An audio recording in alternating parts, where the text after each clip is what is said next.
All right, ladies and gentlemen, if you want to have a seat, we're going to do a little interview for you. How many of you have ever met David Siteman Garland before?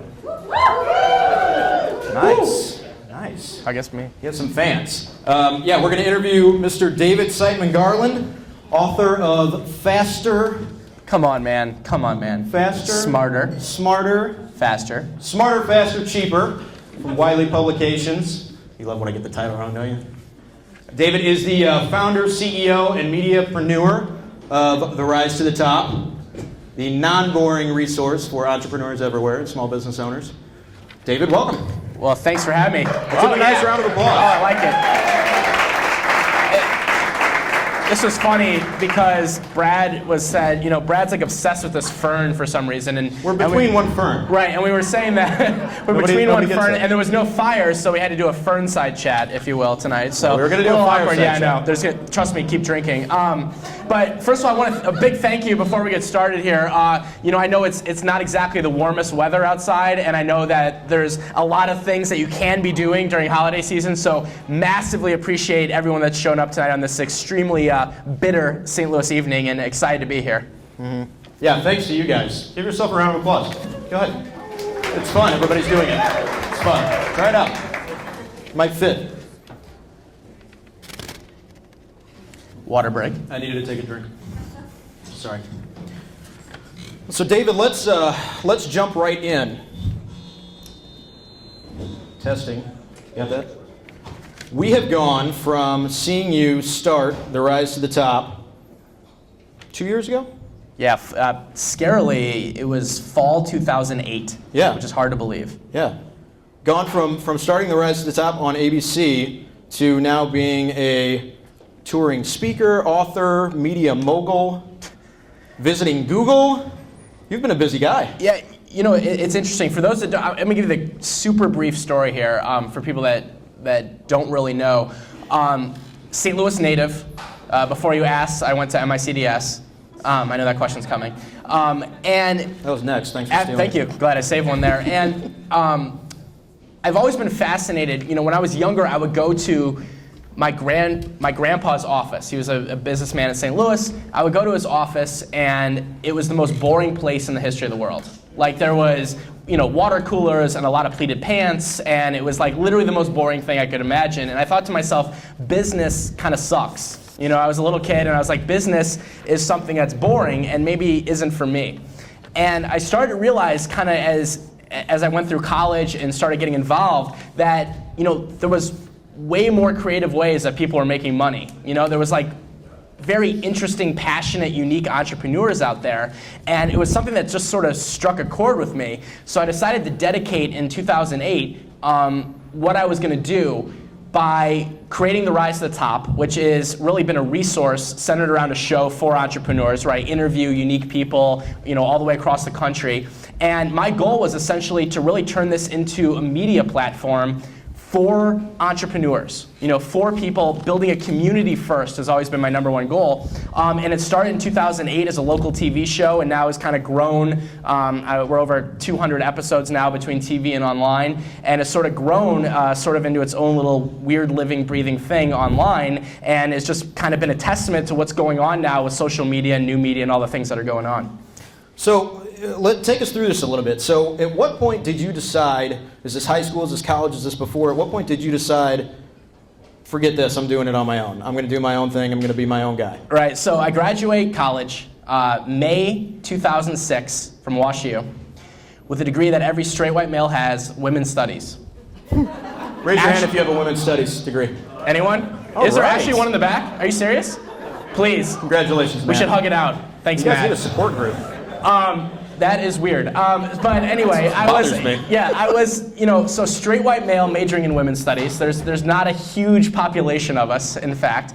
And I graduated, and everyone kept asking me, what are you going to become, a woman? Like, what's the next, like, what do you do with that degree? And I was like, I don't, and actually one of the biggest jokes, my grandpa came to me and he said, what are you going to do, speak at women's conferences? And I spoke at one last week, and I got to use that as my opening line, which was literally the best thing that's come out of the women's studies degree. So I graduated in 2006, no idea what I'm going to do. Was very passionate about hockey. That's one of the things I enjoy. And I was going to move to California. Yeah, go Blues. Absolutely. What's the score of the game, anyone? Yeah, are they going anywhere? It was 1-1 last time I checked. So I graduate college. And I was going to take a job in California at doing marketing for a hockey rink. It was in Newport Beach. I was very excited. I moved back home in my dad's basement. My dad's actually here somewhere today. Moved back home into my dad's basement. I pack up all my stuff, ready to move to California, going west. About a week before, I get a phone call, and they say, yeah, you know that hockey rink? It's becoming a parking lot. So don't come out here. And I'm like, well, what do I do now? I got this women's studies degree, my hockey job's gone, I got nothing. And what happened was someone came to me, and this was kind of the beginning of the entrepreneurial journey, and he said, there's a pro inline hockey league that's looking to come to St. Louis. So hockey on wheels, it's as weird as it sounds. And he said, we need someone to help with marketing. And we've got some great benefits we can offer you, which is a $0 salary. And if you can figure out how to make money, that's awesome. Otherwise, you're kind of screwed, right? So I'm living, I'm like the suburban soccer dad minus the kids, living in Chesterfield in my dad's basement at 22 years old, like hitting up Deerbergs and stuff. The American dream. Yeah, it was, going to Deerbergs, wearing spandex, whatever. And I decided to take it. And I decided to take it because, one, I had no other option, but two, I figured if I was excited enough about something, I could figure out a way to make money from it. Like I figured, hockey was exciting for me, and I figured out there had to be some way to turn this into a living. I don't know how I'm going to do it, but I'm going to figure it out. And what ended up happening was I took it. It was really like getting an entrepreneurial MBA in a couple years. So I was cleaning the bathrooms, selling the tickets, playing, announcing, sometimes on the same night. We once hired a half clown, half Elvis. That was kind of a mistake. It was Clownvis. Clownvis. He scared the kids so bad. There's a video on YouTube. Yeah, it was like a felony in 19 states when we did that. I think he's wanted.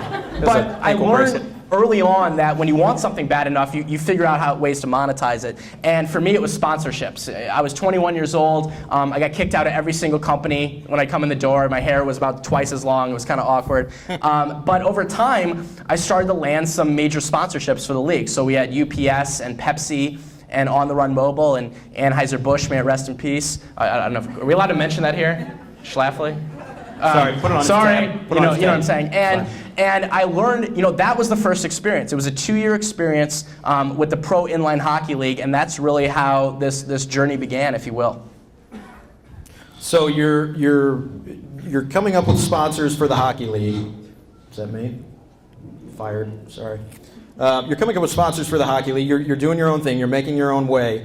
How do you get from that to the next step? How do you go from that saying, I have a women's studies degree, I'm a hockey mogul, I'm going to make a show for entrepreneurs? Right, yeah. That makes sense, right? Does it make sense to anyone? One, two, three. It's right down the line. One thing I've learned too is that entrepreneurship and just everything that's social media, everything is that the path always changes at some point. It was not my goal originally. After 2 years, I was ready to move on to something bigger. The league was there was some politics involved. Who here really loves working with jackasses? Anyone? Anyone? You do? You love it? It's fun, right? No, not for me. And there was where you work. What are you talking about? I felt like it was time and it was ready to move on. And here's an interesting thing. We talk about the word passion a lot, right? And it's like sometimes very, very cliche.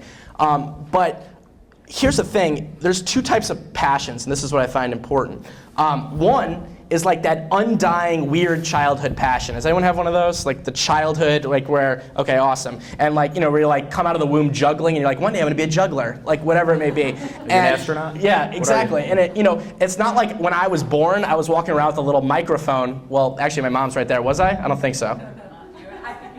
Well, maybe I did. Bad example. But most people, it's something that develops later on at some point.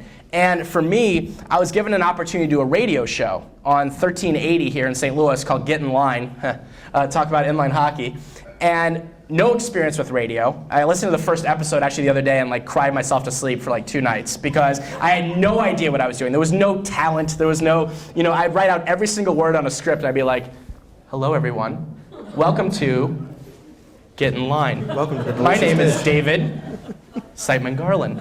And, but the idea behind this was I loved it. I loved every second of my sucky radio show. I loved it. I love creating the content. I like taking the calls. I said, this is something that I want to do. I didn't know I was going to like it. I thought it was going to just be something to kind of market and promote the hockey league. And so after I decided to kind of essentially walk away from pro inline hockey, I was at a coffee shop, highly caffeinated, if you can imagine that. No. And I was sitting next to a graphic designer friend of mine, and I said, wouldn't it be cool if there would be like a TV show and web resource for forward-thinking entrepreneurs? Not grandpa's show necessarily, but not just for young people, young and young at heart. That was something that wasn't a snooze fest. Because I saw business shows and I was like, oh, do you know what I mean? One more pundit on there, talking about who knows what. So the idea really came in a coffee shop. I mean, I was sitting there and I said, let's do this. This was August 2008, and the first episode aired in October 2008. So I came up with the idea. I invested my bar mitzvah money into it. That's all I had. So I took my bar mitzvah money and invested to get it going. And that's really, how the Rise to the Top started, in a coffee shop plus, a little bit bar mitzvah money.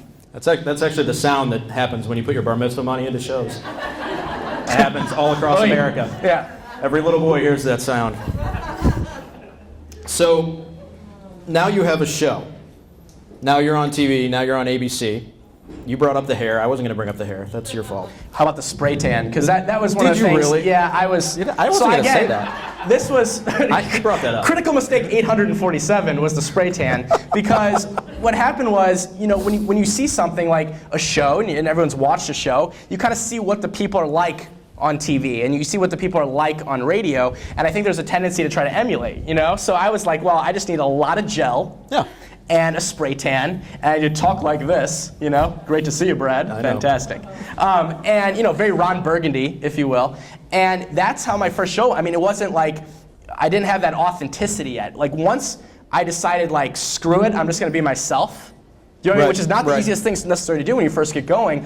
That is when stuff started taking off. But I think where you're going with that was kind of what the next steps in terms of building it. So how do you take from having that show on ABC? Now in recent years, you've changed that to an internet show, essentially. Right. It's a blog that's composed of video Skype interviews with moguls from all different industries, entrepreneurs, thought leaders, marketing guys, social media people, the forsaken social media word that we're not supposed to say. Right. How do you go from one to the other? And we had coffee and talked about this idea right before you pulled it off. Yeah, it was interesting because, so here's the thing. So I invested this money into the show, got it going, was able to raise a little bit of money from sponsors, that I had previous relationships with, and that was really how I got going. But little problem, I had a $0 marketing budget, nothing. I knew I forgot something. So I was like, well, what do I do? Because the station was coming to me and saying, you got to market your show. Do you know what I mean? And buy all these ads and maybe a billboard with your face on it. I'm like, that's all we need. They had all these different ideas, and they're like, yeah, it only costs, $10,000, $20,000, $100,000, $200,000. And, people were telling me you have to invest hundreds of thousands of dollars before you can make a profit in a show. That's what they said. You got to invest it. If you're doing it all on your own, you have to invest it. Little problem, I didn't have the money, right? So. Right. Well, the bar mitzvah money, it's gone. Well, the bar mitzvah, the family wasn't that gracious on the bar mitzvah, you know what I mean? It was gone. Right. And so what I did was, and this kind of was the basis for what led into parts of the book, was I said, okay, how am I going to build a community around the show of people that are interested in it and get excited about it and find the right people without spending money on all the people that wouldn't care, which is the vast majority of people. So I wanted to find the people that... I care. Yeah, well, I know, we should hug, but... realize you're talking about, a small population of people that are interested in entrepreneurship, but it's also a very niche, passion-based thing. Like if you're an entrepreneur, you love it. You want to hang out with other ones, and there's a community. So I turned to social media. I didn't think it was a holy grail at that point. I didn't think that, I got on Twitter, and I was kind of like, what is this? I was like on Twitter, no idea what's going on, like many people. So it wasn't a case of like everyone telling me this is how you use social media. It was just me saying, I have no budget. I need to create a community. How do I meet some like-minded people to start watching this? And so my two kind of tools of weapons of choice ended up being Facebook and Twitter. And to this day, those two are still the top refers to my website along with Google. And so I started really getting in there and meeting people and small talking and schmoozing and doing all that kind of stuff to get people really to come get to know me and watch the show. And if they like it, they're going to come back. And if they hate it, they're going to go away and trash me. Thankfully, there's not too many of those. But I think the lesson here, I always wanted to do it online. TV was a start. I did it completely backwards. I would highly not recommend this. But I wanted to do it online. Like, I wanted to create something that kind of lived and breathed online, that people could watch anytime they wanted, people could listen to when they're in the gym or in the car. There was many different formats. That was my ultimate goal. And I think the future might see, and I actually never talked about this, I see more shows in the future. I see Rise being more of a network evolving, where it's not just one show, it could be potentially more shows, all centered around this kind of non-boring business idea. So that's kind of the quick story in a nutshell. So now that you have the audience, how do you diversify what you're offering? Right, exactly. Right. So now you have the show. At this point in time, now you have the show, you have a big audience, you're getting in front of people. Talk about the process that you're actually using to get in front of the people that you're pulling into the show. Is this all through social channels? Are we making cold calls? No. What's cold calls. Is that a four-letter word? I'm sorry. Cold calls.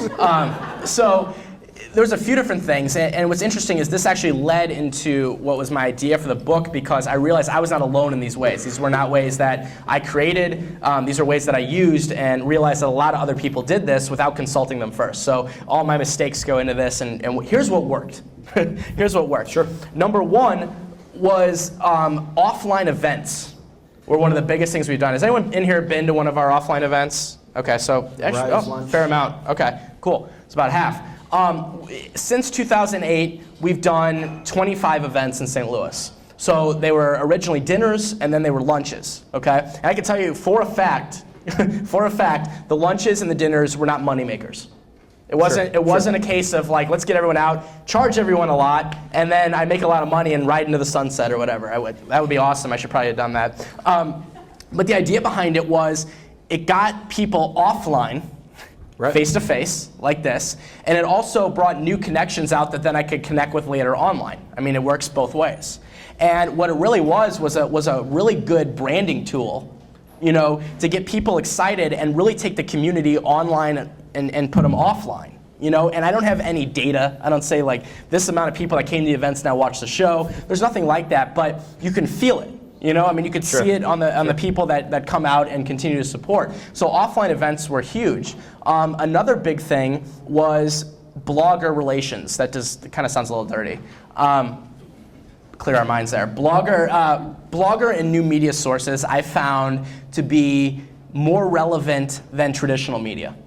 Okay. How so? Okay, so not saying traditional media is bad. I know that sometimes we have we're planning this existential war between new media and traditional media, and someone's going to go down. I don't see it like that at all. But new media is going to win. Right. But just saying.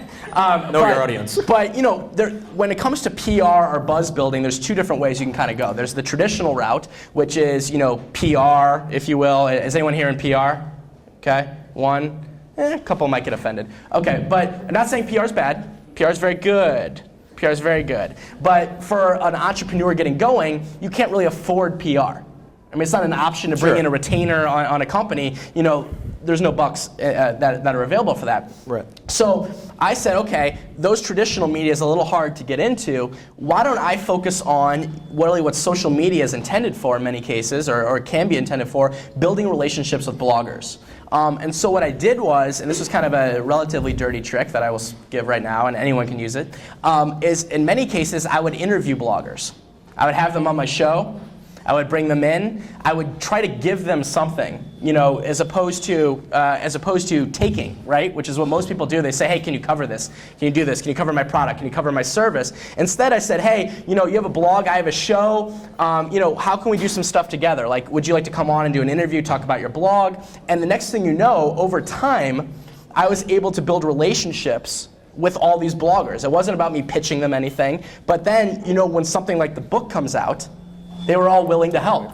They were all willing to help because there was already a previous relationship there. And I think that is something key that everyone in here could do on any business, is focusing those relationships really on the people that care And it happens, there's bloggers in every niche. I don't care if it's cats or fern lovers. There's some creepy fern lover somewhere who's got, fernblog.com, and it's Brad. That's my blog. And yeah, so. What? Why are you laughing? End scene. So, so you're offering value before you're asking for anything in return. Yeah, I mean, that's important. Biggest cliche thing that we hear sometimes, and I think it's often overlooked, is building a network before you need it. Sure. And most people wait until the day they need something, and then they reach out to everyone. Hey, can you cover this? Hey, can you do this for me? And it's like, no. I mean, people don't do it. I've seen both ends of it. Right. Here's a great example, and this is a good lesson in PR. There's a lady named Alana Verley, who's got a great company called PR in Your Pajamas. And I didn't know Alana at all. Never heard of her. Didn't know anything about her. And it's interesting, I've been on both sides of this because I've been a media source and then also pitching. I've been on both sides. And she all of a sudden started showing up in my comments section. So on the website, she would comment on shows. I was like, who is this?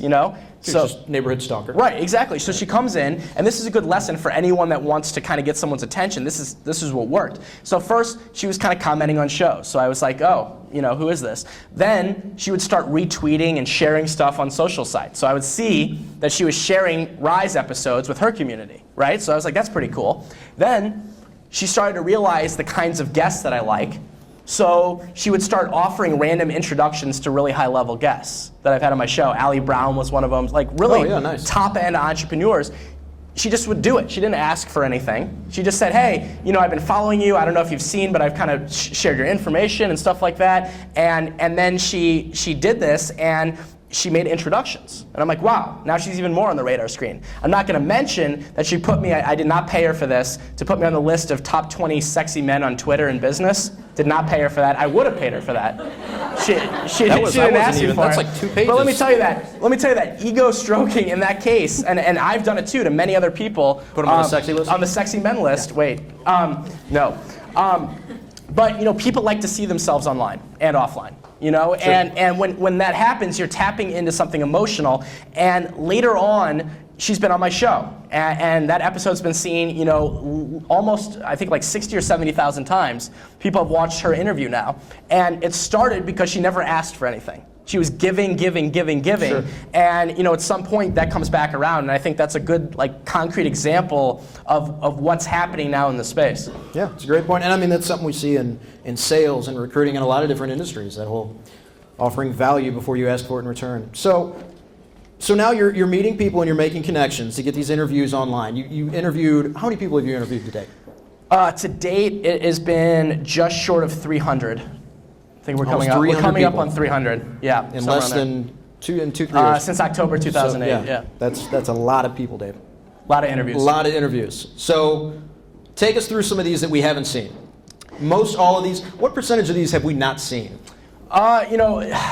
Most you've seen. There's still some in the can. There's some of the older ones though get buried because that's one of the things. Online content, it's so fresh and new. Sometimes some of the older stuff gets buried. And by the way, Brad, we're definitely taking Phil Donahue style later. You're gonna take questions from the audience too. So by the way, keep them ready. The funniest one that happened was the Millionaire Matchmaker. Anyone Bravo TV fan? Man, it's okay. You can admit it. It's cool. We know. And so the Millionaire Matchmaker, very successful, interesting entrepreneur. And I would love to tell you that this was like a stroke of genius for me to go interview her. But I was actually trying to impress my then girlfriend, now fiance. So I guess it worked. Who's right here, right in front. Marcy, Marcy. So I was trying to be a big shot, like an idiot. And I was saying, name an entrepreneur and I'll go interview him. We'll go fly somewhere and go interview someone, okay? Never thinking she's gonna mention anyone. And then if so, I didn't know what the next steps were. And she says, Patty Stanger from Millionaire Matchmaker. And I'm like, crap. Next. I'm like, okay. So I was trying to think, okay, how can I interview Patty Stanger? I don't know Patty. I don't know anyone that knows Patty. I have no idea what to do. And the story actually goes, I completely guessed her email address and emailed her. I went on millionairesclub123.com. I would not suggest doing this. Going on millionairesclub123.com, I looked around and I just made an educated guess at what her email address might be. Do you know what I mean? I had to play, especially with Christmas coming up here, I had to play the Jewish card because I knew she was Jewish. Okay, I played the card. You got to know when to play it sometimes, right? And so I had to be like, oh, getting ready for Rosh Hashanah, whatever you needed to do, and whatever it took, Anyway, was thinking about coming out to LA for an interview. Would you like to do it? Click, send, crap, And 5 minutes later, she emails me back. She's like, I'm in. Let's do it. I'm going home to Miami for the holidays. Let's do it right before the next TV taping. So we hauled our ass onto a plane. We took a camera crew, went out to Los Angeles, got lost many times, and ended up having a great interview with Patty. And what I think the lesson from the story, besides trying to impress people, sometimes ends up in positive. Now she's a fiance, so I guess it worked. Is that Patty was a great example of someone that's doing things smarter, faster, cheaper, and really a forward-thinking entrepreneur, because her niche is the high-end male dating market. And in some cases she goes to women now and stuff like that, but no one was in that niche. She's a third-generation matchmaker. Nobody was talking to the high-end men, like nobody was. And she said, you know what, this is what I'm gonna do. I'm gonna build a business around it. I'm gonna somehow get a show, which took 10 years to get on the air, by the way, which is crazy. Really? 10 years. That's like, I would have given up after about 3 weeks. But 10 years, she gets this on the air, and now she's essentially become the trusted resource when it comes to this specific topic. And I don't think anyone in here needs to be Patty Stanger to dominate something very specific, just like she did. I mean, the tools are available for all of us. Sure. So, but I mean, essentially what you're doing there, you cold emailed her rather than cold calling her. Yeah, whatever. Yeah. But I mean, I did cold email. But the fact that you were actually proactive and took the step to do it, that's a lot of times that's above and beyond what people are willing to do. Yeah, when it comes to access to people that sometimes you think are inaccessible, you'd be surprised. Right. Like if you just you'd be surprised. Like I know there's a lot of people that can be intimidating. Like I was shaking for like 10 minutes before I emailed Seth Godin originally when I interviewed him on my show, because Seth Godin is a relatively intimidating character, and I was like worried that he was going to come through my computer screen and punch me in the face. I was like literally worried about that. I was ducking underneath the computer. It was one of those things where you like hit send and you're like, peeking underneath. And so, but yeah, I mean, over time you get more comfortable asking, because you're helping them as well. And I think that's the vital thing. You're not saying, hey Patty, can I fly out to LA and you can give me money? Right. That probably wouldn't have flown. But when you have a media source of some kind of platform, whether it's a blog or a media source or a show or a podcast or something like that, it gets you permission to get away with a lot of crazy things that you really couldn't do otherwise. Right. That's great. So now you've interviewed Patty, you've interviewed Seth Godin, Chris Brogan. I mean, the list goes on and on. What is the point when you went from there to I'm going to write a book? Was that part of the plan originally? Well, sort of. I wanted to. Okay, so people used to always say, kind of in the speaking world and things like that, or different worlds, you have to have a book. You have to have a book. You have to have a book. And I just didn't want to write a book because someone was telling me to write a book. Sure. Do you know what I mean? And that happens, and I didn't know how to go about it. That does happen. Right, and I didn't know what to do. But this is a testament. The story behind the book deal is actually a crazy story that actually exemplifies what's in the book. Does that make sense? So the strategy was this. So we'll send you notes. We'll explain it. Platform is what publishers are looking for nowadays. It used to be you would give, they would look for like some genius author, and they would get a writer, and they would give them like drugs and alcohol or something, and like lock them in a chamber. They would write a book, the publisher markets it, and everyone goes home happy. That's the way it used to be in publishing. As we know, publishing has massively changed in the last few years. And so the book deal actually was inbound situation. And this is a power of the internet. And also positioning yourself, Sure. Because I was creating so much content around entrepreneurship and marketing, I started to secretly become known for it, unbeknownst to me. That's what was happening. So what happened was I had interviewed about 50 authors on the show, and I didn't realize the authors were sharing that with their publishers. I was on a show, check it out, publicizing the book, give me more money next time, whatever they were doing. I don't know. But secretly, the publishers got on my radar, or I was on their radar screen. They were watching the show. You never know sometimes who's watching or reading or listening to your content online. You just don't. And, right. And apparently Wiley Publishing had been watching the show for a while, and one of the authors named Bill Gertine reached out to me and he said, Wiley would like to talk to you. I was like, about what? And so I took the phone call, and they just said, have you ever thought about writing a book? And I said, yes, but I just don't want to write. I want to have like creative control on it. I want to do something that I really think will help people and not just write the David story because no one cares. You know what I mean? And they said, okay, let's do it. Do you have a book proposal? I said, I don't know what that is, but that sounds like something I don't have. Okay, and this story, I was gonna say doesn't leave the room when this gets posted online for everyone. So yeah, it's on YouTube already. Cut in a second here. So they said, great, well we can give you a little help with that. Here's one of the best ones we've ever received, and you kind of take a peek at that, okay, and get it back to us by Saturday. This was Tuesday. I said, oh great, glad my mom was an English teacher because I got to get this together and get it edited and get back to them. Bottom line was the entire book deal, from first phone call to actually signing the deal and getting writing was 7 days. That happened. 7 days from back to front, from the first time first contact with Wiley to actually signing the contract was 7 days. And is it because I'm really handsome? No. What it was it was a platform thing, and I think that this is the lesson to take away. They saw that I had an engaged community of people. They knew that I liked to write, and I had an idea for it. And so, the opportunities, when you put yourself out there and you start to get known for something, there's a flipping point, if you will, where stuff starts coming back in towards you. Sure. And that's really what motivated me to get it going. And it was like just a really fun process to write, and a lot of caffeinated mornings at Einstein's Bagels in the Central West End, where I would sit there and I had one specific chair I could write in. And sometimes people would sit there, so I would sit like really awkwardly close to them. And that would last for like 10 seconds, and then they would move. So I had my specific chair. I feel very uncomfortable right now. Yeah, and that's it. And imagine how they felt without a microphone. And and that's how this book got going. I really thought I learned a lot of lessons from building an audience and community, and also interviewing other people that build an audience and community. And so I didn't want to write one of those books like, David's awesome, do what he does, because trust me, you don't. And on the other hand, I didn't want to have the fluffy bunny book that was just like, here's a bunch of random theory that isn't tested, proven, or even looked at or tried. So I try to come in the middle ground of approaching it as, okay, how can I create like a buffet of ideas for entrepreneurs and marketers and forward thinkers really looking to build a passionate, unique community around an interest or hobby or a business, whatever it may be. So and it's an interesting point when you go from interviewing and learning and picking people's brains for a few years like that as a media property, essentially, is what you're becoming.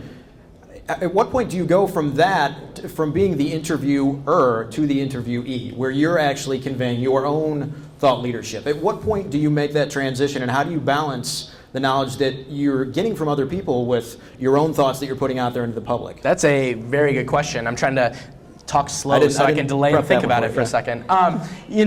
It's a good question. When I first started, I didn't have any kind of following. It's not like I didn't come from traditional TV, quote unquote. Sure. So I didn't have, you hear a lot of stories of people like Leo Laporte, who's one of the most popular podcasters online. He makes over $1 million a year on his heard of Leo Laporte? tech. Anyone heard of Leo Laporte in here? There has to be a few. We're at Social Media Club, for God's sakes. So Leo Laporte, came from a traditional TV background, right? Sure. So when he came in, he had that built-in audience. I had built-in nothing. And so what I decided to do is no one was going to care about my thoughts and opinions, to get it going. My goal was to interview as many interesting as possible, share their stories, and what ended up started happening was people started paying attention and kind of wondering who the heck is that crazy guy interviewing those people. Sure. And that's when, over time, I started to infuse my own ideas and thoughts and takeaways and learnings, and it wasn't something though at the beginning. I mean, literally almost over a year in, I started kind of offering more behind-the-scenes stories, and most people didn't know I was involved in a pro inline hockey league. There just wasn't a lot about me. It was all about the guests. But people started asking questions. People got, were curious, why are you doing this? What are you doing? And once I kind of blended it, that's when, again, it hit another big jumping point, because really on the numbers side, we've gone from 0 to 100,000 plus viewers a month in less than 2 years. Sure. Do you know what I mean? Without spending a dime on marketing. Sure. And so with that, there comes definitely different chapters and stories and weird transitions, Okay, yeah, good. So when you're writing the book, and this was, Aaron Eschen pointed this out, in the way that you write the book seems to be different than a lot of authors. And it's very succinct, It's very bullet pointed. It's very to the point. It's very direct. How has your background as a blogger influenced you as an author, and how have you written that different where somebody that's just used to writing book after book after book might not approach it that way? Yeah, Michael and I read a lot too. I wanted to write like I talk and the way that I am, and I think that can be difficult, but blogging is a great practice and a great, kind of medium for getting to write like yourself. Like I went back and looked at my first post the other day, like first blog post ever. Do not go look at that. Like if you go, Should you take it offline? I'm leaving it up. Spray tan is up. The first radio show's up somewhere. The first stupid blog post is up. Okay, I leave it up as a reminder of that you don't start with being good at something. I mean, it happens over time, sure. Or better, if you will. And for me, I saw a lot of business books being a little boring, and sure. I figured, I wanted to at least inject it with personality, and practice came from doing the show and writing. I mean, it really became much more natural doing it that way. Sure. Let's, do you guys have any questions for David? Audience Q&A. Oh God, the hands went up. Let's flip it over and start getting you guys involved a little bit here. Oh, sweet Lord. I'm gonna play Donahue. Just me in the front. I don't want anybody fighting out here. Raise your hand if you've got a question. I'm walking over. Oh God. Donahue takes long walks. I'm realizing that now. Let's go you. Hey, I got one you probably don't want to answer right away. But tell us something like when you were at a moment of breaking, where you're like, is this gonna happen? What did you do to get through that? Yeah, great question. So the question was, was there a breaking point? Let's see. There was a couple different breaking points that you just fight through. One was very early on. This was an interesting situation. Very early on. So we had just aired the first episode on TV. It was going into winter of 2008. I had a budget kind of out for the year, and I was using a production studio. And the studio came back to me and they said, yeah, we were going to charge you X. It's actually going to be 4X. And you have 7 days to get a new episode shot to get on the air. And you have no more money. Well, they didn't say that, I said that. And I was out of money. I mean, I was literally out of money at that point, and I didn't know what to do. And that was a very easy way to go back. Do you know what I mean? Like, it would be very easy to say, you know what, we tried it, we did a pilot episode, it just didn't work. I could have easily packed it in. And what I ended up doing, I needed to save $100,000 in a week. That's what it came down to. If I could cut $100,000 in a week, I could make it. If I didn't, we were done. And what I ended up doing was I went to Craigslist and put out an ad for video editors and video people. Did not know, by the way, that there is such a passionate community in St. Louis of video people, because I got 97 resumes in 48 hours. People saying, ranging from I was on CNN to, yo, I have a flip cam, right? So there was a variety of different video people. And what I ended up doing was interviewing 25 of them at coffee shops across from one another for 2 days, choosing the top 5 to shoot and edit an episode, paid all of them, said the winning episode's going on ABC in a week, and then turned my condo, and I'm sorry, Marcy, for this, turned our condo into a production studio. So we actually blacked it out, brought in the equipment, and we were like the Brady Bunch. Lived on set for almost a year. And it was able to cut that $100,000. And I think that I've used this word 50,000 times for good reason. It's the passion thing. If it doesn't get you excited for what you're doing, it's very easy to give up. It's very easy to say, that idea sucked. I can't do this. This isn't for me. I'm going to go try something else. But when you really feel it, that you're this is what you want to do, and you're going to move it forward, you get through that times. And that's one of many. So is that a good example? All right. Got to keep fighting on. That's good. So how many times have you had to cut the 100,000? Just the once, right? Just the once, but I would say, another catch-22 that happens a lot of times with entrepreneurs, especially when you're very accessible, is you try to take on too many projects. Anyone done that in here? Too many projects. Nobody in this room, right? Yeah, and I'm not an uber emotional person, but I had a time last year where I felt like I was saying yes to everything. Like someone's like, oh, you want to do this? Yes. You want to do this? Yes. And I didn't have time to even breathe, and I just had a little freak out.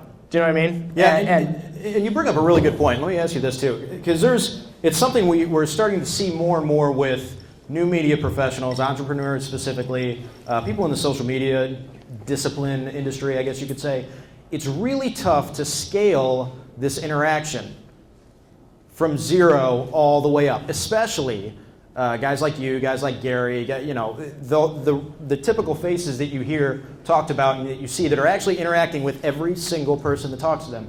How do you, A, deal with that, scaling it up, and still, maintain the consistency in your life? Yeah, I gotta say, it's hard.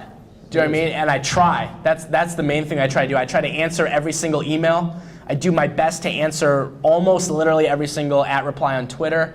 I try to answer every Facebook message. I try to answer every post. Has it gotten overwhelming at times? Absolutely. And there's certain things. Here's one thing that I do that I actually learned from a friend who had a problem, and I started. Certain things are a little bit sacred that you still have to have. And for me, I get, and I'm very flattered by this too, so I want to preface this, very flattered. You get a lot of requests, has anyone gotten these before, to pick your brain or to go to coffee. Free diagnosis. And steal things from you? No, but and you know what, and I'm super flattered that people want my opinion and want to sit down and go over it, but realize that if I took all those meetings, I wouldn't be able to do anything else that I'm doing. I wouldn't be able to write. I wouldn't be able to create the shows. Marcy would kill me. There's a variety of things that would happen. And what I kind of have done is I don't want to call it a default or a template, Brad, but I try to let people know that up front. If someone offers me, and in the early days, I'd take it. Coffee, great. Sit for 7 hours, let's do it. And because I like that stuff. I enjoy it, but you have to draw a line at some point. And I think one of the key things with social media is you get to make the rules.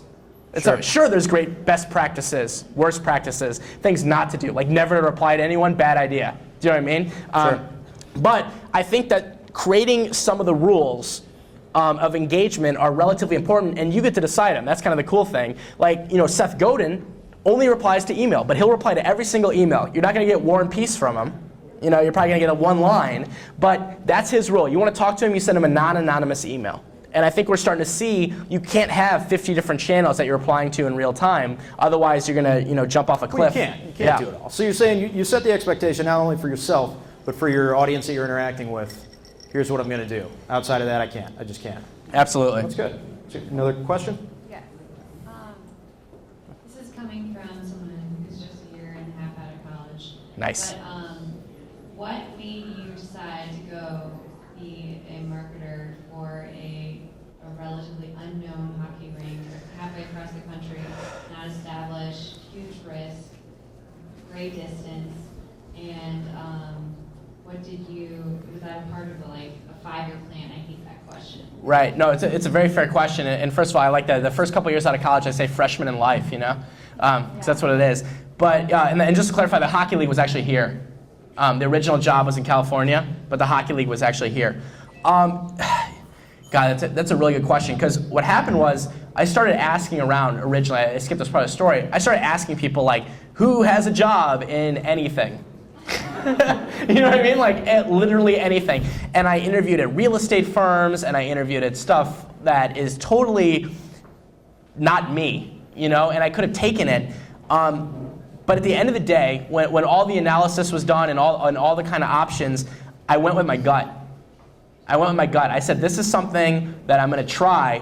And another key thing is I approached it like I was starting a company, even though I was kind of brought in on it. So I knew that I had a timetable. I knew that I could stay at home for, let's say, 3 months. I could have enough expenses and eat dirt or whatever, shop at Deerberg's. But, not that Deerberg's is dirt, but the whole idea that I had timetables that I kind of fake set up, if that made sense. Like I said, okay, 3 months, I got to be out of the house into an apartment. To have an apartment means you have to have money. To have money means I have to figure out a way to make it. And that's how it started. And I didn't have a 5-year plan. I live sort of by a rule where I try to keep at least 20 to 30% of options open on a daily basis. Where if a really cool project comes in, like I was actually, which is ridiculous when I even say this out loud, it sounds like it's someone else is talking, but I was hired by a consultant for Google. And I was out there last week, and if you're too tied to one specific thing, you can't bob and weave on cool projects. So for me, a very important thing was to have different options that I was also sort of exploring. So there wasn't a 5-year concrete plan, and really went on the gut. So does that help a little bit? Yeah. Cool. Go get them. Okay, for the record, the Blues are winning 4-2 with less than a minute left. Woo, Bruins fans. All right. That just shifted this whole talk. That's nice. Yeah. You had a recent episode with Laura Roeder. Yeah. Pronouncing her name. Yeah, it's Laura Roeder, yeah. And I love that episode. One of the things you talked about there with her was finding whatever it is you're best at. And you realized early on that video blogging was going to be something that you were really good at. So can you talk a little bit, kind of walk us through, okay, finding that niche, and then how do you expand it to all the other things that you want to do? Because that was a really important part of that episode, I think. Yeah, and what's your name? Jim. Yeah. Okay. So that's we know each other online for sure. Now it's in person. That's when it gets Isn't real. that about the weirdest thing in the world? We should have a little hug afterwards. I think. in real But life anyway, are scary. when we're back there or maybe up here with books afterwards, we're gonna hug it out. Okay, it's gonna happen. So that's an interesting thing. I'm a big believer in activity-driven entrepreneurship, where I try to spend at least 50% of the day on activities I actually enjoy, right? And the other 50% could be on maybe some of those annoying things that you have to do to run a business, right? Like accounting, and I still have like an abacus or whatever, you know what I mean? And for me, I didn't know which way I was gonna go. I kind of knew my own personality. I kind of knew that I thought I could do video. I thought that I could be on camera. I was in for a great awakening on the first one because realized never been on video before. Kind of skipped that whole video blog thing originally and went right to TV. Oops, kind of. Do you know what I mean? Spray tan and you know the story. But here's the thing. I think you have to look at what turns you on a little bit. Like which one? Do you really want to do audio? Do you want to do video? Is it going to be funny photos? Is it going to do drawings? You can always expand from there. But the way that I looked at it is which one made me excited. Not which one I was necessarily even best at, but which one was I excited about. Like where I would like turn it on and this wasn't like a chore, this was fun time. Do you know what I mean? I know some people that writing is not fun time. I know some people that video is not fun time. For me, it was fun time. And so I got on there, and even though I wasn't great, like everything, it took practice. And the more time I spent on it, the more comfortable I got, and then it became sort of second nature. And a good lesson that I learned from a guy named Josh Shipp was this. He said, assume half your audience is deaf and the other half is blind. And I was like, oh, that's fairly profound for 8 in the morning or whenever he was talking to me. It's really depressing too. Yeah, it's a little depressing, and I'm not saying that that's necessarily literally the case, but people have different learning styles, especially online. And for me, video was cool because then you automatically get the other two. You can extract the audio from video, and you can also turn it into a transcript, right? Very difficult sometimes to go the other way. And I think, really in short though, you kind of know which one you are, and give it a shot. And if you don't like it, the video police don't come and arrest you. The content police don't come breaking through the window with the SWAT team. You can always switch. I think it kind of starts within you. Does that help a little bit? Absolutely. All right. Good. Anyone else have a question? Up front here.